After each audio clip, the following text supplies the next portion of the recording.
जानते हो कि फ्रीजा की सामान्य लड़ाकू शक्ति 5,30,000 है, तो सयान की शक्ति को अवशोषित करने के बाद मदारा की शक्ति कितनी होगी? कहानी शुरू होती है मदारा के हर जगह घूमने से। पूर्ण शांति की तलाश में मदारा इस बार ड्रैगन पर्ल की दुनिया में पहुंचता है। जैसे ही वह आता है, वह देखता है कि फ्रीजा अपने अधीनस्थों पर चिल्ला रहा है। कितनी गंदी दुनिया है ये। आवाज सुनकर फ्रीजा पीछे मुड़ता है और देखता है कि मदारा दूर बैठा उसका मजाक उड़ा रहा है। क्या इस ग्रह पर मुझे वह पूर्ण शांति नहीं मिल सकती जिसकी मैं तलाश कर रहा हूँ? ये सुनकर फरीजा हंस पड़ा। क्या तुम्हें पता है तुम क्या कह रहे हो? लेकिन मदारा ने उसे नजरअंदाज कर दिया और घमंड भरी निगाहों से नीचे देखा। फरीजा की लड़ने की इच्छा तुरंत भड़क उठी। अहंकार की एक कीमत होती है। फरीजा एक तुरंत झपटा और मदारा पर जोरदार मुक्का मारा, लेकिन कुछ सेकंड बाद दुनिया उलट पुलट हो गई और सिर्फ मदारा का प्रतिरूप सब्स्टिट्यूट उस वार का शिकार हुआ। मदारा एक पल को घबरा गया। अगर यहाँ शांति नहीं है तो फिर तुम इस ग्रह के साथ नष्ट हो जाओगे। मदारा फ्रीजा की ओर झपटा, लेकिन अंत में फ्रीजा के वार ने उसे हवा में पीछे धकेल दिया।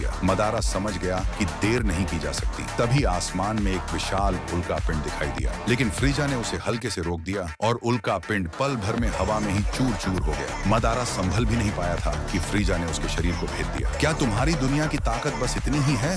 दृश्य काला पड़ते ही मदारा ने आंखें खोली और अपने सामने एक रहस्यमयी व्यक्ति को देखा। मदारा ने उसकी सारी शक्ति को अवशोषित कर लिया। जागरण का क्षण आ चुका था। मदारा जोर से हंस पड़ा। वह महसूस कर सकता था कि उसकी शक्ति हजारों गुना बढ़ चुकी है। इस समय मदारा ने कितनी शक्ति हासिल कर ली थी? अब फ्रीजा भी शांत नहीं रह पाया, क्योंकि अगले ही पल सयान मदारा ने उसे एक तरफा कुचल दिया। अब अंतिम संख्या पर नजर डालते हैं। मदारा की आवाज गिरते ही एक विशाल ग्रह धीरे धीरे नीचे उतरने लगा। अगले ही सेकंड दुनिया शांत हो गई।